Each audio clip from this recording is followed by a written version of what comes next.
سب سے پہلے تو آپ تمام احباب کو مبارکباد پیش کرنا چاہوں گا کہ آپ نے جذبہ حب الوطنی کو پیدا کرنے کے لیے یہ ایک صحیح کی جو کہ یقیناً کامیاب ہے، لیکن کیونکہ تاریخ کا طالب علم ہوں اور تاریخ ایک ایسا حمام ہے جس میں سبھی ننگے ہوتے ہیں، اس میں سبھی واضح نظر آتا ہے کہ کون کیا تھا، کس کا مقام کیا تھا۔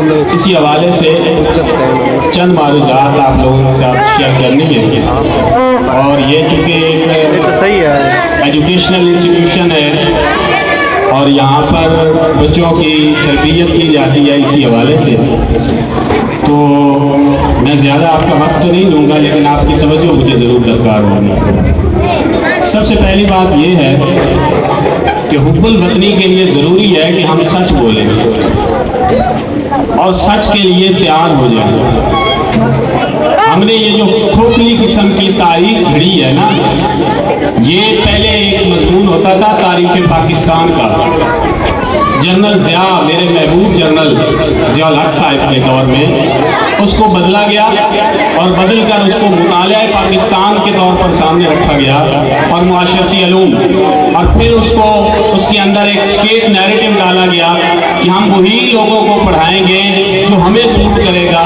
تو اس حوالے سے کچھ ایسے شکوک و شبہات پیدا ہوئے، ایسے ہم نے نظریات گھڑے ہیں کہ الحمدللہ آج ہماری قوم جو ہے وہ جھوٹ پہ جھوٹ بول کر کسی حقیقت کی طرف نہیں جا رہی۔ میں اسی حوالے سے چند باتیں آپ سے کرنا چاہوں گا۔ پہلی بات تو یہ ہے کہ تاریخی مغالطوں سے ہمیں نکلنا ہوگا۔ اب تاریخی مغالطوں کی مثال کیا ہے؟ مثال کے طور پر میرے بیٹے تھوڑی توجہ فرمائیں، چپ ہو جائیں۔ تاریخی مغالطوں میں پہلی بات یہ کی جاتی ہے کہ جناب محمد بن قاسم سے ہم پاکستان مانگ رہے تھے۔ تمہاری عقل ٹھکانے ہے؟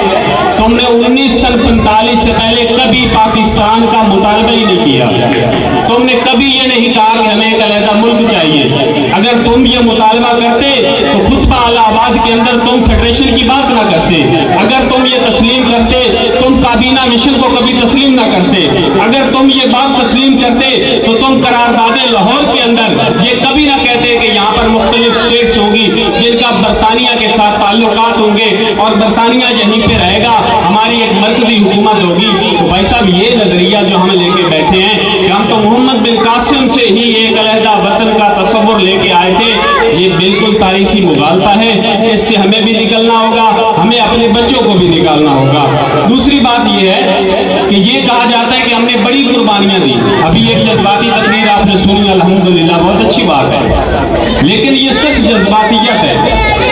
برطانیہ اپنے سے بڑا 152 گنا وہ بڑا ملک تھا، 152 گنا اس کا رقبہ بڑا تھا۔ پورے افریقہ کے اوپر اس نے کنٹرول کیا ہوا تھا، صرف 2 ملک بچ جاتے تھے جس پہ اس کی حکومت نہیں تھی۔ اس کے باوجود ہم دیکھتے ہیں کہ 1960 میں وہ سکڑ کر واپس چلا گیا اور صرف وہیں پہ برطانیہ رہ گیا۔ اس کی وجہ کیا ہے؟ اس کی سیدھی سی وجہ یہی ہے کہ فرسٹ ورلڈ وار ہو، سیکنڈ ورلڈ وار ہو، اس کے اندر اس کی تباہی ہو گئی تھی، بربادی ہو گئی تھی، اور وہ اس قابل ہی نہیں رہا تھا کہ وہ کسی طرح ان علاقوں کے اوپر قابض رہ سکے، اس لیے انہوں نے ضروری سمجھا کہ واپس چلے جائیں۔ ہم جو یہ بتاتے ہیں کہ ہم نے بڑی قربانیاں دی ہیں، یہ میرے بھائی پورا سچ نہیں ہے۔ پورا سچ یہ ہے کہ تم نے کوئی قربانی نہیں دی۔ حقیقت یہ ہے کہ کانگریس کے تمام لیڈر جیلوں میں گئے۔ آج ہم احتجاج کرتے ہیں، ہمیں اٹھا لیا جاتا ہے، لیکن مجھے بتا دیں کہ مسلم لیگ کا ایک بندہ کسی جیل میں کے اندر گیا ہو؟ کیوں نہیں گیا؟ کیونکہ جب 1906 میں آپ نے مسلم لیگ بنائی تھی، مطالعہ پاکستان نے جہاں بہت سے جھوٹ بولے، وہاں ایک سچ یہ بھی بول دیا کہ جناب مسلم لیگ بنانے کا مقصد یہ ہے کہ ہم انگریز سرکار کی وفاداری کے جذبات پیدا کریں گے۔ تو جس جماعت کی بنیاد اس بات پہ رکھی جا رہی ہے کہ ہم انگریز سرکار کی وفاداری کے جذبات پیدا کریں گے، اس جماعت سے آپ یہ توقع کرتے ہیں کہ اس نے تحریک لڑی، آزادی کی تحریک آپ نے کوئی نہیں لڑی۔ 1945 کی وہ شملہ کانفرنس ہوئی، وہاں پہ آپ نے کہہ دیا کہ ہمیں ایک علیحدہ ملک چاہیے، پھر الیکشن ہوا اور اس میں علماء اور مشائخ جس طرح ساتھ ملے، الحمدللہ پاکستان آپ کے سامنے آ گیا۔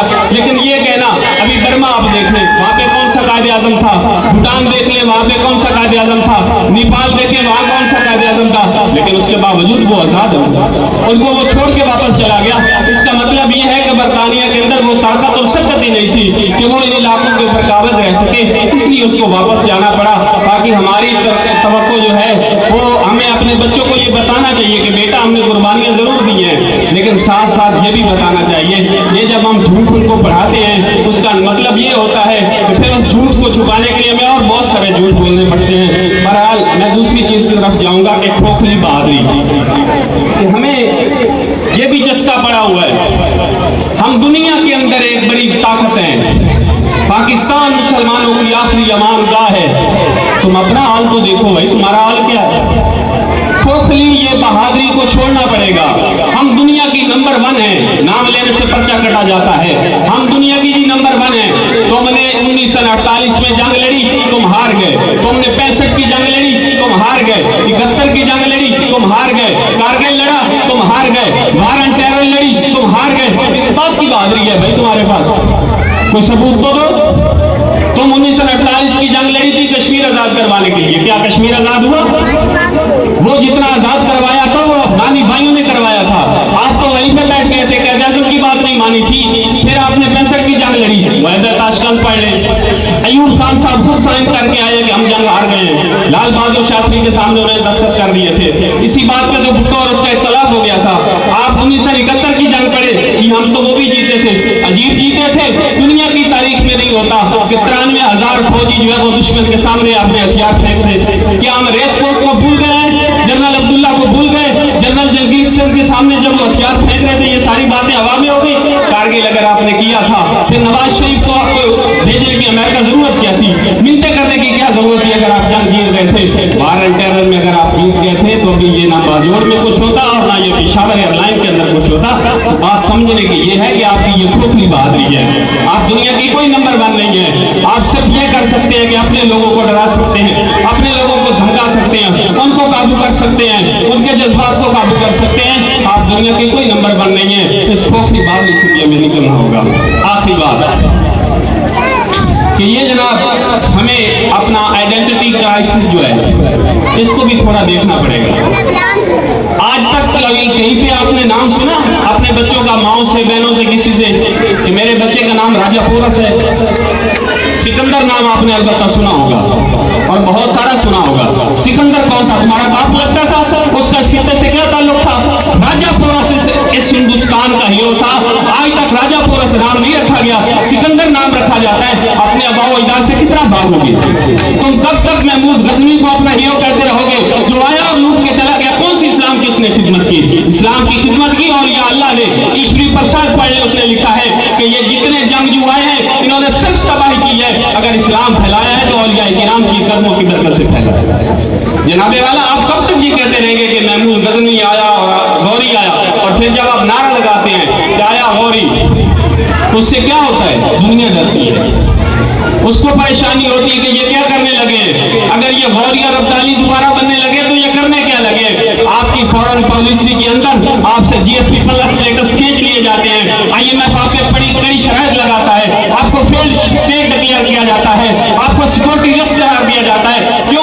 کیونکہ یہ کھوکھلی آپ نے جو آئیڈینٹی بنائی ہوئی ہے اس سے آپ کو نکلنا پڑے گا۔ میں رشتہ لا الہ محمد رسول اللہ سے جو میرا جڑا ہے میں اس کو بھی نہیں چھوڑوں گا، میں موجود داروں کے اپنے آباء و اجداد کو بھی نہیں چھوڑوں گا۔ میں بتاؤں گا میں اسی خطے کا ہوں لیکن محمد رسول اللہ کا غلام ہوں، اور میں یہ بھی بتاؤں گا کہ میرا ہیرو محمد رسول اللہ ہے، کوئی لٹیرا میرا ہیرو نہیں ہے۔ اس لیے بھائیوں ہمیں کھوکھلی چیزوں سے نکلنا پڑے گا، اپنے بچوں کو سچ بتانا پڑے گا۔ ہمیں یہ بھی پتا ہونا چاہیے کہ کوٹلیا چانکیا کوٹلیا ہندوستان کا واحد پولیٹیشین تھا جس نے پہلی دفعہ پولیٹیکل سائنس کے اوپر کتاب لکھی۔ ہم افلاطون کو پڑھتے ہیں، سقراط کو پڑھتے ہیں، بڑی اچھی بات ہے، لیکن کبھی ہم نے چانکیا کوٹلیا کا نام نہیں سنا گا۔ کیا وہ مسلمان تھا یا ہندو تھا؟ وہ تو اس چیز سے دور تھا۔ صفر اس ہندوستان نے ایجاد کی، اس ہندوستان نے دنیا کو رستہ دیا، لیکن آج ہم ہندوستان کو تسلیم کرنے کے لیے تیار نہیں۔ اپنے آباء و اجداد سے منہ پھیر کے بیٹھے ہوئے ہیں تو کلمہ پڑھیں، ضرور پڑھیں، لیکن یہ تمیز ساتھ رکھ کر چلیں کہ جناب والا ہمارا تعلق اسی خطے سے ہے، ہم کہیں باہر سے نہیں آئے۔ لیکن یہ علیحدہ بات ہے کہ ہم نے لا الہ الا اللہ محمد رسول اللہ پڑھا ہے۔ جب ہم یہ سچی باتیں اپنے بچوں کو پڑھائیں گے، ان کو بتائیں گے کہ جذبہ حب الوطن ان چیزوں کو اپنے سامنے رکھ کر پیدا کرنا ہے، تو پھر انشاءاللہ آپ کے بچے نہ کبھی کشمیر کا مقدمہ ہاریں گے، نہ کبھی کوئی اور مقدمہ کسی انٹرنیشنل فورم پہ ہاریں گے۔ لیکن اگر آپ بچوں کو غلط